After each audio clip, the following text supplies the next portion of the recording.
අපි පොඩ්ඩක් පාඩම මතක් කරගෙනම අද දවසට ඕනනම් එළඹෙමු. ඒතර මට අපේ දරුවෝ කියන්න බලන්න අපි කිව්වා රජයේ ඉන්නවා. ඊට පස්සේ විවිධ ව්‍යාපාර තියෙනවා. රජයේ ව්‍යාපාර වලට විවිධාකාරයෙන් මැදිහත් වීම කරනවා නැත්නම් බලපෑම් කරනවා. රජයේ ව්‍යාපාර වලට බලපෑම් කරන විවිධාකාර කිහිපයක් අපි එදා කතා කරා. මතකේව කියන්න බලන්න. අපි කිව්වා රජයේ ව්‍යාපාර වලට යටිතල පහසුකම් සැපීම හරහා බලපෑම් කරනවා කියලා අපි ඉගෙන ගත්තා. රජය තරඟකරුවෙකු විදියට බලපෑම් කරනවා කියලා අපි ඉගෙන ගත්තා. රජය පෞද්ගලිකාංශයේ ව්‍යාපාරවල ගනුදෙනුකරුවෙකු ලෙස කටයුතු කරනවා කියලා අපි ඉගෙන ගත්තා. ඊට පස්සේ නීති රීති සම්පාදකයෙක් විදියට කටයුතු කරනවා කියලා අපි සාකච්ඡා කරා. ප්‍රතිපත්ති සම්පාදකයෙක් ලෙස කටයුතු කරනවා කියලා අපි සාකච්ඡා කිරීමක් කරා. විවිධ විදියට බදු අය කිරීම හරහා සමහර වෙලාවට දිරිගැන්වීම් දීලා වෙන බදු අය කරන්නෙකු ලෙස නැත්නම් බදු අය කිරීම මේ හරහා විවිධ විදියට ව්‍යාපාර වලට බලපෑම් කරනවා කියන එක අපි සාකච්ඡා කිරීමක් කරා. ඊට පස්සේ අපි කතා කරා මේ සාර්වාර්ථික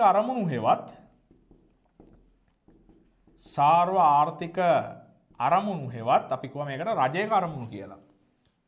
මතකද? අපි කිව්වා මූලිකම ආර්ථික වර්ධනය හා සංවර්ධනය. ආර්ථික වර්ධනයයි සංවර්ධනයයි ළඟා කර ගැනීම. පූර්ණ සේවා නියුක්තිය මේ රජයේ කරමුණු.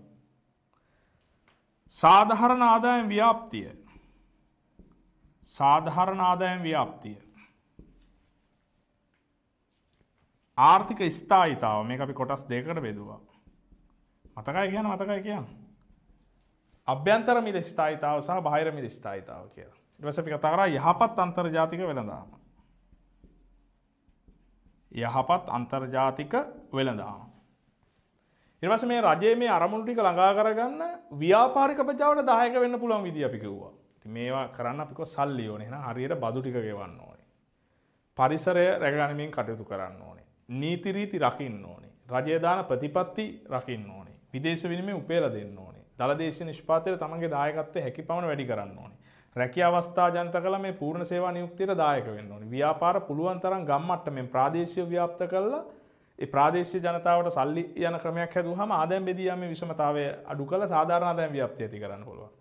මේ යහපත් අන්තර්ජාතික වෙළඳාමක් ඇති කරන්න පුළුවන් තරම් අපනයන අභිමුඛ කර්මාන්ත බිහි කරලා විදේශ විනිමය උපයලා දෙන්න ඕන රටට. ආනයන ආදේශක කර්මාන්ත බිහි කරන්න ඕනේ. නවෝත්පාදන බිහි කරන්න ඕනේ. තාක්ෂණය හඳුන්වලා දෙන්න ඕනේ. මේ හැමදේම අපි කතා කරා සාර්වාර්ථික අරමුණු ළඟා කරගන්න, රජයේ ආර්ථික අරමුණු ළඟා කරගන්න, ව්‍යාපාරික ප්‍රජාවට දායක වෙන්න පුළුවන් විදියට. දැන් අද මම පටන් ගන්නේ 17 වෙනි ප්‍රශ්නේ ඉඳලා ඔබේ නිබන්ධනේ. හරි? 17 වෙනි ප්‍රශ්නේ. එතකොට අපි 17 වෙනි ප්‍රශ්නේදී කතා කරන්නේ ශ්‍රී ලංකා රජයේ ව්‍යාපාර කටයුතු කෙරෙහි බලපෑම් කරන්න හේතු. ඇයි රජයේ ව්‍යාපාර කෙරෙහි බලපෑම් කරන්නේ? කරුණු කිහිපයක් ගමු. දැන් මේ තමයි රජයේ ආර්ථික අරමුණු. ඉතින් මේ ටික නිකන් ළඟා වෙන්නේ නැහනේ. එහෙනම් මේ සාර්වාර්ථික අරමුණු ටික ළඟා කර ගැනීම සඳහා රජයේ ව්‍යාපාර වලට බලපෑම් කිරීම කරන්න වෙනවා. ඔන්න එකක් බලපෑම් කරන්න හේතු. ආර්ථික වර්ධනය සංවර්ධනය පූර්ණ සේවා නියුක්තිය සාධාරණ ආදායම් ව්‍යාප්තිය ආර්ථික ස්ථායීතාව මෙන්න මේ අරමුණු ටික ළඟා කර ගැනීම සඳහා රජයේ ව්‍යාපාර වලට බලපෑම් කිරීමක් කරනවා. තව සමහර පෞද්ගලිකාංශයේ ව්‍යාපාර පාරිභෝගිකයාට අහිත කරන ආකාරයේ ඉහළ මිල ගණන් අය කරමින් අධික ලාභ ඉපීම වැනි වෙළඳපොළ තත්ත්වයන් වල නියැලීලා ඉන්නවා. ඉතින් ඒව පාලනය කරන්න පාරිභෝගිකයාට අහිත කරවෙන අධික ලාභ ඉපීම මැඩපවත්වලා ව්‍යාපාර වලට යම් බලපෑමක් කරනවා. දැන් පාරිභෝගික ආරක්ෂණය ගැන අපි කතා කරොත් පාරිභෝගික කටයුතු පිළිබඳ අධිකාරියයි. ඒකත් රජයේ ආයතනයක් නේ මධ්‍යම රජයට තියෙන්නේ. ඒතර ඒගොල්ලෝ ওই ආකාරයේ ওই වෙළඳපොළ ඒකාධිකාරී තත්ත්වයන් නැතිවීම ඒවම පාලනය කිරීම කරනවා. ඒතර ඒකාධිකාරී තත්ත්වයන් වෙළඳපොළ තුල ඇති වෙන එක වළක්වන එක මේ රජයේ ව්‍යාපාර වලට මැදිහත් වෙන්න හේතු මම මේ කතා කරන්නේ. දැන් මැදිහත් වෙන ආකාර අපි කිව්වනේ. ඇයි මේ රජයේ මැදිහත් වෙන්නේ? හේතු ටික එකක් සාර්වාර්ථික අරමුණු ළඟා කරගන්න. පෞද්ගලිකාංශයේ ව්‍යාපාර අධික ලෙස ලාභ ඉපීම වැනි තත්ත්වයන්ගෙන් වළක්වලා පාරිභෝගිකයන්ට ආරක්ෂාවක් දෙන්න. වෙළඳපොළ ඒකාධිකාරී තත්ත්වයන් ගොඩනැගීම වළක්වන්න මේ අරමුණු රජයේ මැදිහත් වෙන්න හේතු. ඊට පස්සේ වෙළඳපොලේ සිද්ධ වෙන පාරිභෝගික විසමාචාර පාරිභෝගික නැත්නම් අපි කියන්නේ වෙළඳ විසමාචාර පාරිභෝගිකයට වැඩි මිලට බහඬ විකුණන ඒවා සුසු නැති පරිභෝජනයට සුසු නැති භාණ්ඩ විකුණනේවා, වැඩි මිලට විකුණනේවා, අඩු බරෙන් යුක්ත විකුණනේවා. මෙන්න මේවෙන් පාරිභෝගිකය ආරක්ෂා කරගන්න. සමාජ හා පරිසරාත්මක ලැබියාව ආරක්ෂා කරන්න. ඊට පස්සේ ජාතික ආරක්ෂාවට වැදගත් වෙන සමහර ව්‍යාපාර ශේෂ්ත්‍ර රජයම කරන් යන්න ඕනේ. දැන් අපේ රටේ පාස්පෝර්ට් එක නිකුත් කරන ඒවා, ජාතික හැඳුනුම්පත නිකුත් කිරීම මේවා පෞද්ගලික අංශයට දෙන්න ඒවා රජය යටතේම කරන් යනවා වැදගත් ඒවා. සාධාරණ මිලට භාණ්ඩ හා සේවා දෙන්න.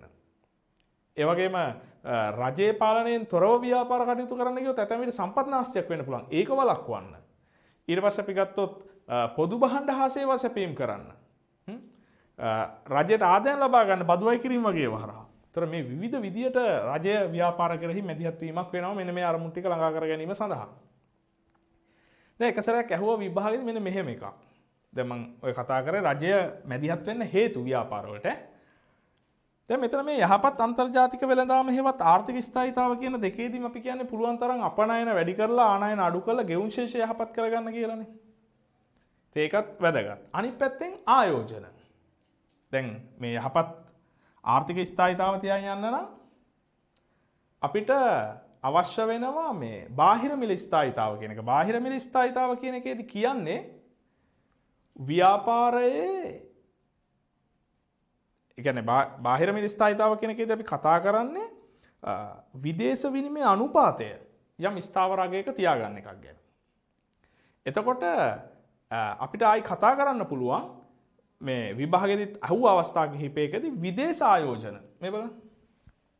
මේ ඕනනම් ඔය පැත්තක ලියා ගන්න පුළුවන් ටියුට් එක හරි එහෙම නැත්නම් Tamanට පුළුවන් විදියට විදේශ ආයෝජන.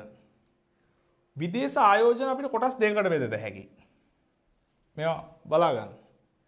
එකක් අපි කියනවා විදේශ ඍජු ආයෝජන. අනිත් එක අපි කියනවා විදේශ කලඹ ආයෝජන. මොකද්ද මේ දෙකේ වෙනස? දැන් ඍජු ආයෝජන කියන්නේ මෙන්න මේ වගේ එකක්. දැන් මේක අපේ පේපර් එකේ අහලා නැහැ නමුත් දලා දහසක් ගන්න මේ ආයෝජන වැඩි කරගන්න ලංකා රජයට අනුගමනය කරන්න පුළුවන් ක්‍රියාමාර්ග ඇහුවා. ඍජු ආයෝජන කියලා කියන්නේ අපි හිතමු විදේශ රටක ඉන්න පුජ්‍යලයක් හෝ සමාගමක් හෝ විදේශ රජයක් හරි වෙන්න පුළුවන්.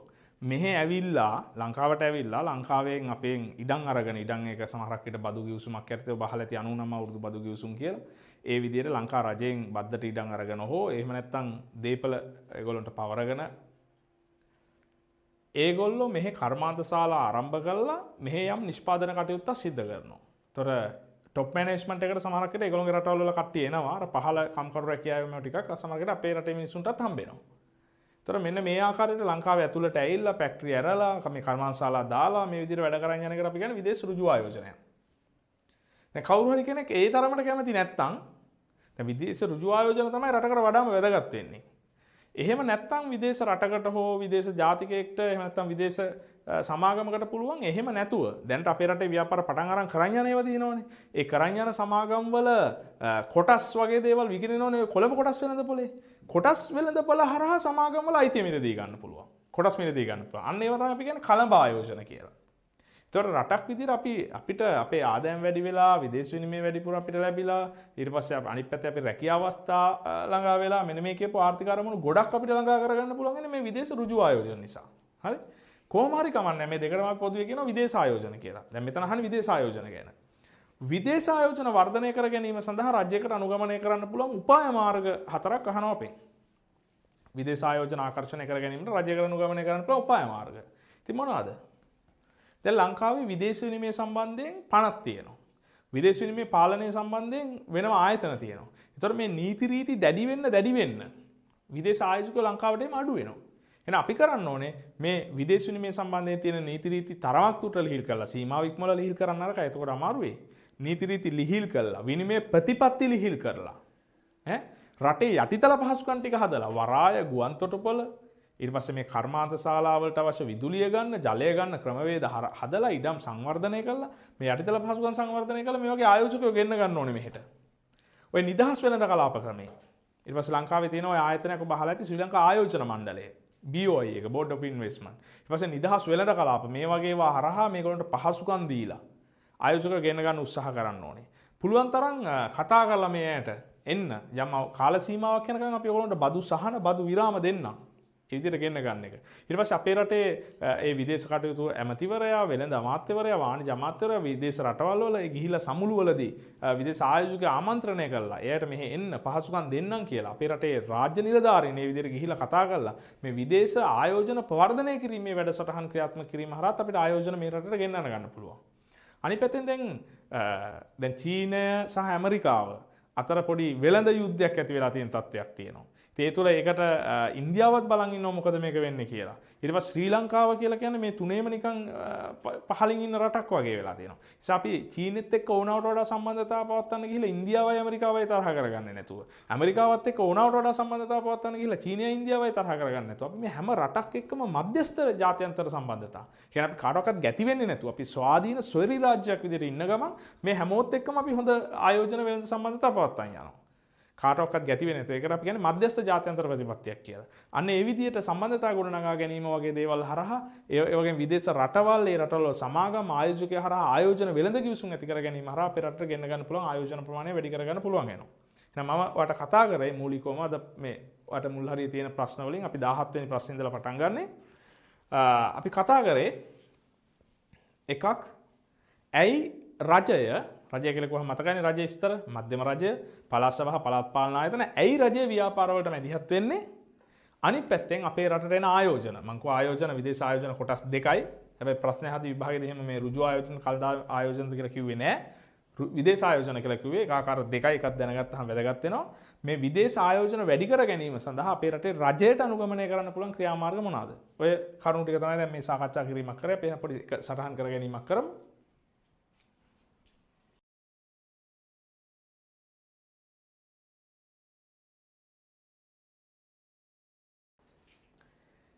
රජය හා ව්‍යාපාර නිබන්ධනයේ 17 වෙනි ප්‍රශ්නේ තමයි අපි මේ සාකච්ඡා කරන්නේ.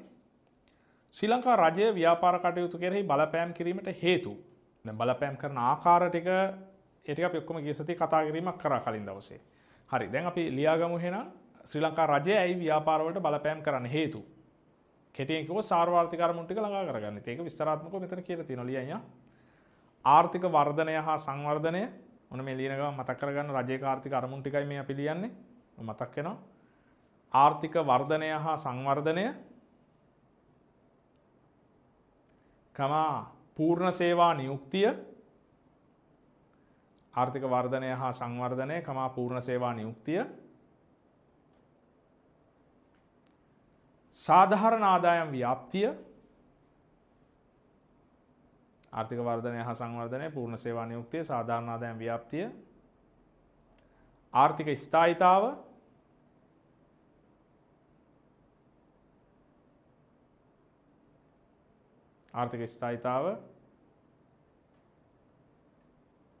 යහපත් අන්තර්ජාතික වෙළඳාම යනාදී ආර්ථික අරමුණු ළඟා කර ගැනීමට යහපත් අන්තර්ජාතික වෙළඳාම යනාදී ආර්ථික අරමුණු ළඟා කර ගැනීමට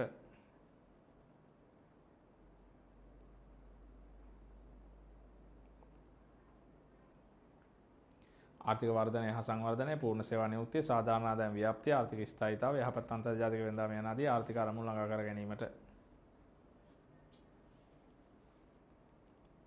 දෙක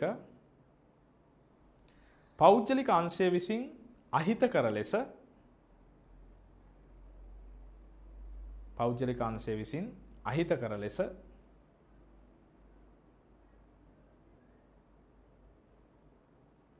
ලාභ ඉපීම වැනි වෙළඳ තුපල තත්ත්ව පාලනය කිරීමට පෞද්ගලික අංශය විසින් අහිතකර ලෙස ලාභ ඉපීම වැනි වෙළඳපොළ තත්ත්ව පාලනය කිරීමට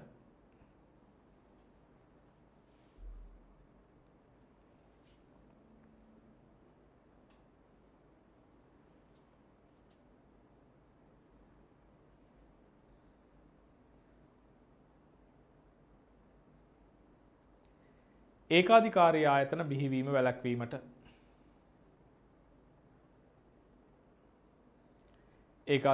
ආයතන බිහිවීම වැළැක්වීමට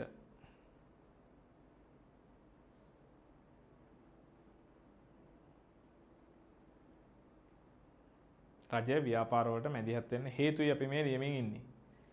ඊළඟ වෙළඳ විසමාචාර වලින් පාරිභෝගිකය ආරක්ෂා කිරීම සඳහා වෙළඳ විසමාචාර වලින් පාරිභෝගිකය ආරක්ෂා කිරීම සඳහා. දැන් 2020 ප්‍රශ්න පත්‍රයේදී ඒ දේවල් ඇහුවා වෙළඳ විසමාචාර දෙකක් නම් කරලා විස්තර කරන්න කිව්වා.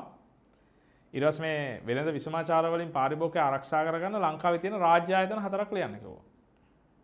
ඒවා මේක මම ඔහොම මතක් කරගත්තත් කන්නේ පුළුවන් අය නෑ. තමන් ඉස්සරහට හිමින් හිමින් මේ දේවල් කියලා දෙනවා. වෙළඳ විසමාචාර වලින් පාරිභෝගිකය ආරක්ෂා කිරීම සඳහා. ඊට පස්සේ සමාජ හා සංස්කෘතික ලැබිය ආරක්ෂා කරන්න ජාතිය ආරක්ෂාව වෙනුවෙන් පවතින යම් යම් ව්‍යාපාර ශේෂ්ත්‍ර පවත්වාගෙන යන්න පොදු ජනතාවකට සාධාරණ මිලකට අත්‍යවශ්‍ය වෙච්ච භාණ්ඩ හා සේවා සපයන්න රජයේ සලස්මක් පාලනයක් නැතුව ව්‍යාපාර කටයුතු කරන්න ගියොත් සමහරක් විට සම්පත් නාස්තිය වගේ දේවල් වෙන්න පුළුවන්. ඒ නිසා රජයේ යටතේ ව්‍යාපාර කටයුතු කරන්න යාම සහ රජයට යම් විදිහට මැදිහත් වීම තුළ මේ සම්පත් නාස්තිය අවම කරගන්න වගේ දේවල් වලට සමහරකට ලාභ ලබන්න අමාරු පෞද්ගලික අංශය මුදල් වැය කරන්න අකමැති නැත්නම් ආයෝජනය කරන්න අකමැති මහා පරිමාණ යෝජනා කරන තියෙනවා. මහා පරිමාණ සංවර්ධන යෝජනා කරන. දැන් සමහරක් විට රටක අධිවේගී මාර්ගයක් ඉදි කරාම ඒකෙන් ලාභ නොතිබෙන්න පුළුවන්. ඒ ආයෝජනය නැවත අය කරගන්න අවුරුදු ගණනාවක් යන්න පුළුවන්. පිළිගෙවුම් කාලය සෑහෙන කල් වෙන්න පුළුවන්. නමුත් එවැනි ව්‍යාපාර එවැනි වැඩසටහන සංවර්ධන යෝජනා ක්‍රම කරන්න පෞද්ගලික අංශය ඉදිරිපත් වෙන්නේ නැහැ ලාභ ලබන්න බැරි නිසා. ඒතර රජයට සිද්ධ වෙනවා එවැනි ලාභ නැති පෞද්ගලික අංශය අත ගහන්නේ නැති මහා පරිමාණ රටේ සංවර්ධන යෝජනා ක්‍රම පවත්වාගෙන යන නිසා එතකොට රජයේ ව්‍යාපාර කරගෙන යන වෙනවා. අනිත් පැත්තෙන් රජයේ ව්‍යාපාරයක් යම් ලාභයක් ඉපුවොත් ඒක පෙරලා අයිති වෙන්නේ මේ රටේ මහ ජනතාවටමයි. නිසා ලාභ ප්‍රතිආයෝජනය කිරීම තුළ ලංකාවේ ආර්ථික සංවර්ධනය ඇති කරන්න රජයේ ව්‍යාපාර වලට මැදිහත් වෙන්න ඕනේ පොදු භාණ්ඩ. පොදු භාණ්ඩ කියලා කියන්නේ මේ මිලක් ගාස්තුවක් අය කරගන්න බෑ මේවා සපේලා. එක්කෙනෙක් පරිභෝජනය කරා කියලා තව එක්කෙනෙක්ගේ පරිභෝජනය සීමා වෙන්නේ නැහැ, හැිරෙන්නේ නැහැ. පොදු භාණ්ඩ. දැන් වීදි ආලෝකකරණය කරලා තියෙන එක. ඊට පස්සේ ඔය ඔර්ලෝසු කණු වගේ දේවල් මේ පොදු භාණ්ඩ විදියට ගන්නවා අපි. ඒතර මේ පොදු භාණ්ඩ සපයන පෞද්ගලික අංශ ඉදිරිපත් වෙන්නේ නැහැ. මම කියද්දිම කිව්වනේ පොදු භාණ්ඩ වල මිලක් ගාස්තුවක් අය කරගන්න බෑ කියලා. ඉතින් මිලක් ගාස්තුවක් අය කරගන්න බැයි නම් ඒවෙන් ලාභ ලබන්න බෑ. ඒතර පෞද්ගලික අංශ ඉදිරිපත් වෙන්නේ නැහැ. සමාජ ප්‍රාග්ධනය සංවර්ධනයේට අනිත් පැත්තෙන් බදු අය කිරීම වගේ දේවල් හරහා රජයට ආදායම් ලබා ගන්න. රජය බදු සහ බදු නොවන මූලාශ්‍ර වලින් රජයට ආදායම් ගන්නවා. ඒ සඳහා ව්‍යාපාර වලට මැදිහත් වීම කරන්නට වෙනවා. එහෙනම් රජය ව්‍යාපාර වලට මැදිහත් වෙන්න හේතු තමයි අපි මේ සාකච්ඡා කිරීමක් කරේ. ඒක ඉතින් විශේෂයෙන්ම මුල් හරිය අපි අර කතා කරපු හේතු තමයි ඔබ ටිකක් මතක තියාගන්න ඕනේ. විභාගෙදී අහුවොත් උපරිම අහන්නේ කරුණු 4ක් විතරයි. ඊට අහන්නේ නැහැ. බොහෝ විට දැන් මේ ප්‍රශ්න නම් ස්වභාවයෙන් ඔතකොට පේනවා හේතු දෙකක් සඳහන් කරන්න කියලා මේක කියන්නේ. ඇහුවොත් 4ක් තමයි උපරිම වශයෙන් එයා අහන්නේ. ඉතින් කරුණු ගොඩක් තියෙනවා. ඔබට ලේසි මේකෙන් කරුණු 2ක් 4ක් මතක තියාගන්න. ඊට පස්සේ මම ඔබත් එක්ක සාකච්ඡා කරා විදේශ ආයෝජන ගැන අපේ 18 වෙනි ප්‍රශ්නේ. විදේශ ආයෝජන මම කව කොටස් දෙකයි ඒවා ඔය පැත්තකම ලියා ගන්න. විදේශ ඍජු ආයෝජන, විදේශ කළඹ ආයෝජන. විදේශ ඍජු ආයෝජන කිව්වේ විදේශීකයෝ, විදේශ සමාගම්, විදේශ රටවල් ශ්‍රී ලංකාවට ඇවිල්ලා මෙහි කර්මාන්තශාලා ඉදි කරලා කරන ආයෝජනයන්. ඒතර ඒව නැවත ආපස්සට ලේසියෙන් යන්නේ නැහැ. දැන් කවුරු හරි විදේශිකයෙක් ඇවිල්ලා මේ කර්මාන්තශාලාවක් මේ මාසේ ඉදි කරලා ලබන මාසෙක වහලා දාලා ඒගොල්ලෝගේ රටට යන්නේ නැහැ නේ. හැබැයි කළඹ ආයෝජනවල ඒක නෙවෙයි තියෙන්නේ. කළඹ ආයෝජන දැන් අද ගන්නවා ලංකාවේ තත්ත්වය හොඳ නම්. ලංකාවේ තත්ත්වය ලබන සතියේනකොට නරක වෙනවා නම් අන්න මේවා විකුණලා ඒගොල්ලෝ ගිහලා වෙන රටක ආයෝජනය කරනවා. කළඹ ආයෝජනවලදී. ඒ අපිට ගොඩාක්ම අපි බලාපොරොත්තු වෙන විදේශ ඍජු ආයෝජන. හරි කෙසේ හෝ ඍජු ආයෝජන හෝ කළඹ ආයෝජන විදියට මේ විදේශ ආයෝජන ආකර්ෂණය කරගන්න රජයකට අනුගමනය කරන්න පුළුවන් උපාය මාර්ග. මේකට යක් වැඩි පැත්තට දීලා තියෙන්නේ මේ ඍජු ආයෝජන පැත්තම තමයි. නමුත් විදේශ ආයෝජන කොහොම මේකේ මම අර කිව්වා වගේ පැති දෙකක් තියෙනවා. ඉතින් මොනවද ගන්න පුළුවන් ක්‍රියාමාර්ග මෙන්න කිහිපයක්. එකක් නීති රීති ලිහිල් කිරීම. දැන් ඔය ආයෝජන පවර්ධන කලාපවල වුණත් ඇතුලේ නීති රීති ටිකක් සරලයි. නැත්නම් ආයෝජක වෙන්නේ නැහැ. දැන් අපේ රටවල වල කම්කරු නීති රීති එහෙම ටිකක් දැඩි. ඒක කම්කරුවට හිත කරයි. හැබැයි විදේශ ආයෝජකයෝ ඒවට කැමති නැහැ එච්චර. නිසා මේවේ අපි පොඩ්ඩක් නීති රීති ලිහිල් කිරීමක් කරනවා. විනිමය ප්‍රතිපත්තිය ලිහිල් කිරීම. නීති රීති ලිහිල් කිරීම, විනිමය ප්‍රතිපත්තිය ලිහිල් කිරීම. යටිතල පහසුකම් සංවර්ධනය කිරීම. අපි ගිය සතියේ කතා කරා මොනවාද යටිතල පහසුකම් කියන්නේ කියලා බැරි අය ආයි ලියා ගන්නවා. මහා මාර්ග, දුම්රිය මාර්ග, වරාය, ගුවන් තොටුපළ, විදුලි බලය සැපීම, ජල සැපීම, කැලිකසල ඉවත් කිරීම සියල්ල යටිතල පහසුකම්. යටිතල පහසුකම් සංවර්ධනය කිරීම. නිදහස් වෙළඳ කලාප ඇති කිරීම. නිදහස් වෙළඳ කලාපවල කම්කරු නීති රීති ලිහිල් කළා. ඒ ව්‍යාපාරිකයන්ට ව්‍යාපාර කරන්න යන උචිත හිතකර පරිසරයක් හැදෙනවා ඒ වගේ. බදු සහන හා බදු විරාම ලබා දීම. මේ වචන දෙක බොහෝ විට එකට ගියාට මේ දෙකේ පොඩි වෙනස් අර්ථයක් තියෙනවා. යම් වෙලාවක සහනයක් කියන එකෙන් අදහස් කරන්නේ බදු සහන කියන එකෙන් අදහස් කරන්නේ නියමිත බදු අනුපාතයට වඩා අඩු බදු අනුපාතයකින් බදු අය කරනවා කියන එක. බදු විරාමයක් කියන එක. ඔබට මතක නම් සටන් විරාමයේ සටන් විරාමකදී සටන් කරන්නේ නැහැ. ඒ වගේ බදු විරාමයක් කියලා කියන්නේ යම් කාල සීමාවක් බදු අය නොකර ඉන්න එක. විදේශ ආයෝජන ප්‍රවර්ධනය කිරීමේ වැඩසටහන් දියත් කිරීම හැම රටක් එක්කම මිත්‍රශීලීව ඉඳලා මධ්‍යස්ථ ජාත්‍යන්තර ප්‍රතිපත්තියක අනුගමනය කිරීමත් හරහා හැම රටක් එක්කම හොඳ සම්බන්ධතාවක් පවත්වා ගැනීම ආයෝජන වෙළඳ කිවිසුම් අත්සන් කිරීම ඒ වගේ දේවල් ගත හැකියි.